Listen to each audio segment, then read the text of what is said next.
మన ప్రభువును రక్షకుడైన యేసుక్రీస్తు పరిశుద్ధ నామమునందున ప్రియదేవుని సంఘం ప్రియదాన్ని బిడ్డలారా మన ఉదయకాల సమయం దేని వాక్యం ధ్యానిస్తాను ముందుగా ప్రార్థన చేసుకుందాం. ప్రార్థన. కృపగల తండ్రి దయగలమైన సేని బంగారు పాదాలకు లెక్కైన వందనాలు స్తుతులు స్తోత్రములు. గతించిన రాత్రంతని రెక్కల చాటును కాచి కాపాడి సంరక్షించిందేవా మన ఉదయకాల సమయం సజ్జలేఖను చేరి ప్రార్థించుండగా వాక్యమైన దేవుడు వాక్యం ద్వారా నాతో మాతో మాట్లాడి మీరే మహిమ గంత ప్రభావాలు పొందమని యేసునామమున అడుగుతున్నాం తండ్రి. ఆమేన్. ప్రియదేవుని సంఘం ప్రియదాన్ని బిడ్డల నేడుదమ్మకు ఏర్పాటు చెందిన వాక్య భాగము లెంటులోని మొదటి ఆదివారం ఏర్పాటు చేయబడిన పత్రిక వాక్య భాగము అపోస్తలుడైన పౌలు కొరింథీయులకు రాసిన 2వ పత్రిక 6వ అధ్యాయము 1 నుంచి 10 వచనాలు ధ్యానం చేస్తున్నాము. లెంటులోని మొదటి ఆదివారం కొరకు ఏర్పాటు చేయబడిన పత్రిక వాక్య భాగము అపోస్తలుడైన పౌలు కొరింథీయులకు రాసిన 2వ పత్రిక 6వ అధ్యాయము 1 నుంచి 10 వచనములు ఈ విధంగా రాయబడినవి. కాగా మీ మాయన తోడి పనివారమై మీరు పొందిన దేవుని కృపను వ్యర్థము చేసుకొనవద్దని మిమ్మను వేడుకొనుచున్నాము. అనుకూల సమయమందు నీ మొర ఆలకించి తిని రక్షణ దినమందు నిన్ను ఆదుకొంటిని అని ఆయన చెప్పుచున్నాడు కదా. ఇదిగో ఇప్పుడే మిక్కిలి అనుకూల సమయము, ఇదిగో ఇదే రక్షణ దినము. ప్రియదేవుని సంగమా ప్రియదేవుని బిడలారా, పౌలు మహాశయుడు కొరింథీ సంఘానికి 2వ పత్రిక రాస్తూ దేవుని యొక్క రక్షణ, దేవుని యొక్క సమయము, మనము రక్షింపబడి ఆ రక్షణలో కొనసాగవలసిన వారమై ఉన్నాము. పౌలు రక్షింపబడి తాను పొందిన యొక్క రక్షణను గురించి ఆనాడు కొరింథీ సంఘానికి, నేడు సార్వత్రిక సంఘానికి పౌలు చెప్తున్న మాటలు.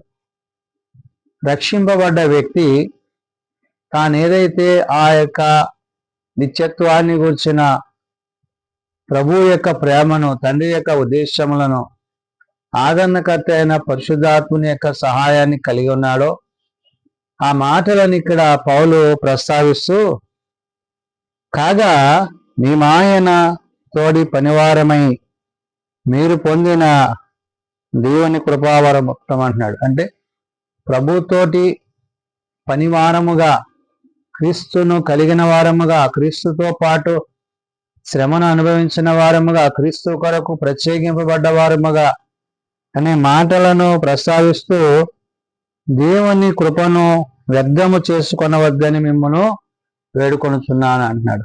దేవుని కృపను అంటే కృపచేత రక్షింపబడ్డ మనము ఆ కృపలోనే కొనసాగాలి, ఆ కృపనందే జీవించాలి, ఆ కృపకు తగినట్లుగా ఉండాలి. అంటే వ్యర్థపరుచుకోవద్దు అంటే కృపను కాక ఇతరమైన వాటి యందు మనస్సు కేంద్రీకరించక వాక్యమునందు నిలిచిన వారై ఏమంటున్నాడు, అనుకూల సమయమందు నీ మొర ఆలకించి తిని రక్షణ దినమందు నిన్ను ఆదుకొంటిని అంటారు. అనుకూల సమయం, దేవుడు మనకిచ్చిన సమయాన్ని, దేవుని యొక్క విలువైన సమయాన్ని మనము వినియోగపరుచుకునే రీతిలో ఉండాలి. సమయమును పోనీయక సద్వినియోగం చేసుకోవాలి. కాబట్టి ఇక్కడ పౌలు కొరింథీ సంఘానికి, సార్వత్రిక సంఘానికి చెప్తున్న మాట, అనుకూల సమయము నీ మొరన ఆలకించి రక్షణ దినమందు నిన్ను ఆదుకొందును అంటున్నాడు. నీ ప్రార్థనలు, నీ విజ్ఞాపనలు దేవుడు వినుచు నీ యందు ఆయన తన రక్షణ సంకల్పాన్ని జరిగించేవాడు. కాబట్టి ఆయన యొక్క చిత్తాన్ని పౌలు ఇక్కడ గుర్తు చేస్తున్నాడు. ఏమని? రక్షణ దినమందు నిన్ను ఆదుకొని ఆయన చెప్పుచున్నాడు కదా, ఇదిగో ఇప్పుడే మిక్కిలి అనుకూలమైన సమయము, ఇదిగో ఇదే రక్షణ దినము. కాబట్టి ఉన్న సమయాన్ని నీవు సద్వినియోగం చేసుకుంటూ ప్రభుతో, పరిశుద్ధాత్మతో, తండ్రితో సదాకాలము జీవించే గొప్ప ధన్యతను, యోగ్యత నీవు కలిగి ఉండాలి. పౌలు ఇదిగో ఇదే రక్షణ దినము అంటున్నాడు. రక్షింపబడ్డ ప్రతివాడు ఆ రక్షణను ఏ విధంగా కొనసాగించాలో చెప్తున్నాడు. అంటే వారు దేవుని యొక్క పనిలో, దేవుని యొక్క పరిచర్యలో వారు ఎటువంటి పాత్ర అనుభవించారో, ఎటువంటి పాత్రదారులుగా ఉన్నారో పౌలు చెప్తున్నాడు. అందుకంటాడు, మా పరిచర్య నిందింపబడే నిమిత్తము ఏ విషయములోనైనాను అభ్యంతరమేమియో కలుగజేయక అంటున్నాడు. అంటే దేవుని యొక్క పనిలో, పరిచర్య ధర్మములో, సువార్త ప్రకటించుటలో, సేవ చేయుటలో, క్రీస్తును గూర్చిన మాటలను తెలియచేసే విషయంలో వారు ఎంత విశ్వాసాన్ని, శక్తిని, కృపను కలిగి ఉన్నారో పౌలు చెప్తున్నాడు ఇక్కడ. మా పరిచర్య నిందింపబడకుండా నిమిత్తము ఏ విషయములోనైనాను అభ్యంతరమేమియు కలుగజేయక శ్రమల యందును, ఇబ్బందుల యందును, ఇరుకుల యందును అంటున్నాడు. అంటే ఎన్ని శ్రమలు వచ్చినా, ఎన్ని ఇబ్బందులు వచ్చినా, ఎన్ని ఇరుకులు వచ్చినా, కష్టాలు వచ్చినా కూడా క్రీస్తు యొక్క ప్రేమను వారు కొనసాగించారు. కాబట్టి దెబ్బల యందును, చెరసాలలోను, అల్లర్లలోను, ప్రయాసములలోను, జాగరములలోను, ఉపవాసములలోను మిగిల ఓర్పు గలవారమై అంటున్నాడు.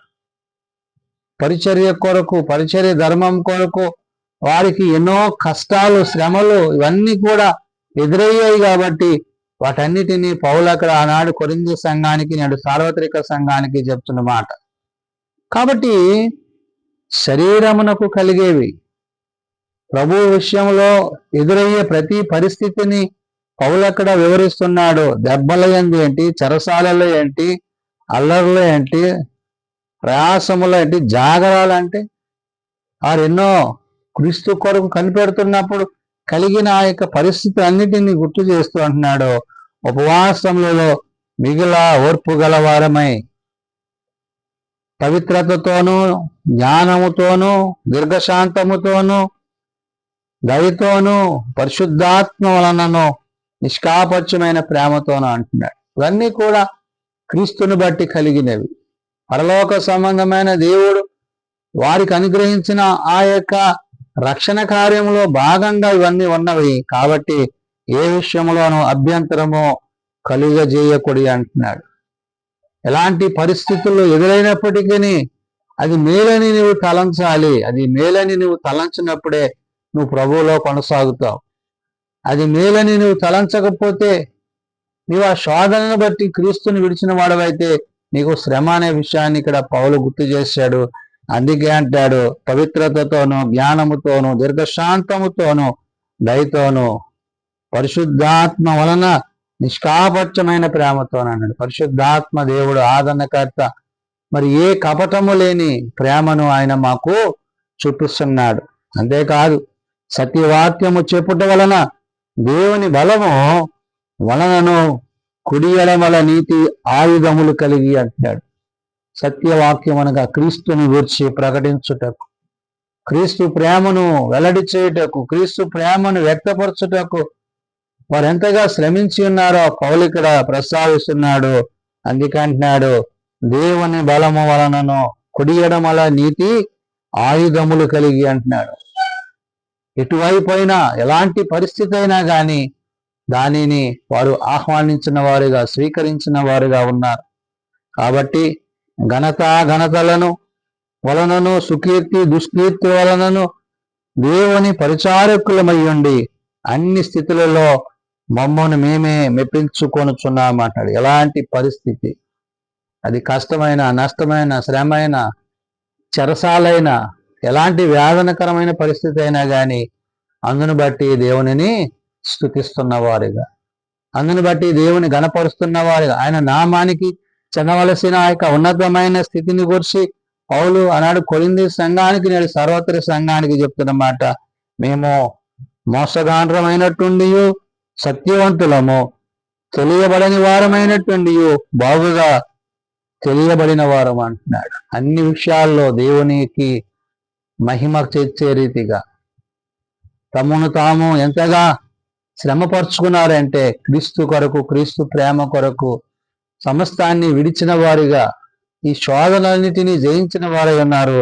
కాబట్టి చనిపోవుచున్న మారైనట్టుండి ఇదిగో బ్రతుకుచున్న వారము అన్నాడు. ఒకవేళ నా చావే గనక ఇదైతే మేము క్రీస్తులో మరలా జీవిస్తాము. అంటే మరణాన్ని గెలిచిన క్రీస్తుని, మరణపు ముళ్ళు విరిచిన క్రీస్తుని ధరించుకున్న వీరు, అంటే ఎవరైతే తమ కొరకు ప్రాణం పెట్టారో, ఎవరైతే తమ కొరకు రక్తం గార్చారో, ఎవరైతే తమ కొరకు రక్షణ కార్యాన్ని జరిగించారో ఆ క్రీస్తుని బట్టి పౌలు ఇక్కడ చెప్తున్న మాట, తెలియబడిన వారమైనటువంటి బాగుగా తెలియబడిన వారమును, చనిపోవుచున్న వారమైనటువంటి ఇదిగో బ్రతుకుచున్న వారమును, శిక్షింపబడ వారమైనటువంటి చంపబడిన వారం అంటున్నాడు. ఎన్ని కష్టాలు శ్రమలో వారికి పడ్డారంటే అవన్నీ కూడా క్రీస్తు కొరకు వారు అనుభవించారు. కాబట్టి అంత్య దినాలు, అపాయకర దినాలలో మరి ప్రభువుని గురించి ప్రకటిస్తున్నప్పుడు ఎదురయ్యే ప్రతి శ్రమను అది ఆశీర్వాదకరంగా, దీవెనకరంగా తీసుకున్నప్పుడే దేవుని యొక్క చిత్తాన్ని, రక్షింపబడ్డ ప్రతి వ్యక్తి కూడా ఆ రక్షణ సంకల్పాన్ని కొనసాగించేవాడై ఉంటాడనే విషయాన్ని పౌలు ఇక్కడ ప్రస్తావించాడు. అందుకని దుఃఖపడిన వారమైనటువంటి ఎల్లప్పుడూ సంతోషించు వారము, దరిద్రులమైనటువంటి అనేకులకు ఐశ్వర్యము కలిగించు వారము, ఏమీ లేని వారమైనటువంటి సమస్తమును కలిగిన వారమైన. కాబట్టి ఈ లోకంలో తాను సమస్తాన్ని మరి పెంటతో పోల్చుకుని విడిచిపెట్టాడు. కాబట్టి నేడు ప్రభువుని గురించి, ప్రభు మాటను గురించి, ఆ నిత్య మహిమను గురించి, నిత్య రాజ్యాన్ని గురించి పౌలు తన పత్రిక ద్వారా ఆనాడు కొరింథీ సంఘానికి, నేడు సార్వత్రిక సంఘానికి చెప్తున్న మాటలు. కాబట్టి మనం క్రీస్తుని కలిగిన వారమైతే, సత్యం అనుసరించిన వారమైతే, శ్రమానుభవములో ప్రభు యొక్క ప్రేమకు తగిన వారంగా మనం జీవించినట్లయితే ఆయన అనుగ్రహించు ఆ యొక్క నిత్య మహిమను పొందుకుంటాం. కాబట్టి మనల కాలంలో మరి ఈ యొక్క క్రీస్తు యొక్క ప్రేమను, క్రీస్తు యొక్క ప్రేమకు తగిన కార్యాల పట్ల పౌలు తాను ఏమై ఉన్నాడో ఈ దినాన్ని తెలియజేస్తున్నాడు. కాబట్టి మనము ప్రభువును బట్టి, ప్రభువు యొక్క మాటను బట్టి, ఆదరణకర్త అయిన పరిశుద్ధాత్మను బట్టి ఈ లెంటులోని మొదటి ఆదివారంలో ఆయన తన ఉత్తమమైన, అత్యుత్తమమైన ఆయన మన పట్ల చూపిస్తున్న ప్రేమకు తగినట్లుగా మనము జీవించవరమై ఉండాలని పరిశుద్ధాత్మ దేవుడు తెలియజేస్తున్న మాటలు ప్రార్థన చేసుకున్నాం. మమ్మల్ని మిక్కిలిగా ప్రేమించిన మా తండ్రి, కృప కలిగిన దేవ, అవును నాయన, ఇదే అనుకూల సమయం, ఇదే రక్షణ దినమని నీవు సెలవిస్తున్నావు నాయన. నశించిన దాన్ని వెతికి రక్షించడానికి, మరణములో పాపంలో ఉన్న మమ్మలను కాపాడడానికి నీవు ఈ లోకానికి వచ్చి ఉన్నావు. కాబట్టి నాయన, నీవు పొందిన గాయముల చేత నేడు మాకు స్వస్థతను, నీవు పొందిన మరణము చేత నాకు విమోచనను కలుగుతున్నది. కాబట్టి నాయన, ఇంత గొప్ప రక్షణను నిర్లక్ష్యము చేయక, ఆనాడు పౌలు ఎలాగైతే ప్రభువా మీ యొక్క పరిచర్యలో తాను యొక్క పాత్ర ఏమైనదో ఆనాడు కొరింథీ సంఘానికి, నేడు సార్వత్రిక సంఘానికి తెలియజేస్తున్నాడు. కాబట్టి నాయన, ఎన్ని కష్టాలు వచ్చినా, శ్రమలు వచ్చినా సహించగలిగిన, ఓర్చుకోగలిగిన స్థితిని కలిగి ఉండాలని ప్రభువా, నిన్ను బట్టి, నీ మాటను బట్టి జీవించాలని పౌలు సెలవిచ్చాడు. కాబట్టి నాయన, మేలైనది నీవు అనుగ్రహించేవాడవు. కాబట్టి నీ మేలు చేత, మీ కృపల చేత నిన్ను సేవించేవారిని, నిన్ను ఆరాధించేవారిని నువ్వు ప్రేమించేవాడవు. కాబట్టి నాయన, ఈ ఉదయకాల సమయము నీ సన్నిధి నీ విడలైన వారందరికీ అనుగ్రహించమని ప్రార్థన చేయించండి. బలహీనలను బలపరచండి, రోగులను స్వస్థపరచండి, హాస్పిటల్స్ వద్ద, ఇండ్ల వద్ద ఉన్న వారిని ముట్టి లేవనెత్తండి. మా ప్రియులను పోగొట్టుకున్న కుటుంబాలను ఆదరించి సమాధానపరచండి, నెమ్మదినివ్వండి. గొప్ప నిరీక్షణతో ముందు కొనసాగుటకు సహాయం దయచేయండి. విద్యార్థులు రాసిన పరీక్షల్లో సహాయం దయచేయండి. మేలైనది బిడ్డలు కలిగి ఉంటకు సహాయం దయచేయండి. చిన్న బిడ్డలు, యవనులు, పెద్దలు, వృద్ధులు ప్రతి వారిని వారి వారి తరగతులు చొప్పున ఆశీర్వదించి నేను పరిచర్యలో మీరు మాకు తోడేయండి. మీ పట్ల మేము ఎట్టి రీతిగా జీవించాలో, మీ వాక్యమునందు, మీ సత్యమునందు ఎట్టి రీతిగా మేము ముందుకు కొనసాగాలో నీ వాక్కును బట్టి, నీ మాటను బట్టి, నీ ఉద్దేశాలను బట్టి, ఆనాడు పౌలు సెలవిచ్చిన ప్రతి మాటను బట్టి అయ్యా మేము అట్టి రీతిగా జీవించుటకు నీ సహాయము మాకు దయచేయమని, మహిమా ఘనతా ప్రభావాలు మీరే పొందుకొనమని యేసునామమున అడుగుచున్నాం తండ్రి, ఆమేన్. పరలోకమందున్న మా తండ్రి, నీ నామం పరిశుద్ధపరచబడుగాక, నీ రాజ్యం వచ్చుగాక, నీ చిత్తం పరలోకమందు నెరవేర్చినట్లు భూమి మీద నెరవేరేగాక. మన దినాలు మాకు దయచేయం, మనల్ని ప్రార్థన చేసిన వారిని మేము క్షమించి ఉన్న ప్రకారం మా ప్రార్థనలను క్షమించు. శోధనలో తేక దుష్టులను తప్పించండి. రాజ్యము, శక్తి, మహిమ నిరంతరము నీవే ఎన్నవి తండ్రి. ఆమేన్. మన పరమ తండ్రి అయిన దేవుని ప్రేమ, ప్రభువైన యేసుక్రీస్తు కృప, ఆదరణకర్త అయిన పరిశుద్ధాత్మ నిత్య సహాయము సదా తోడయండి సంరక్షించునుగాక. ఆమేన్.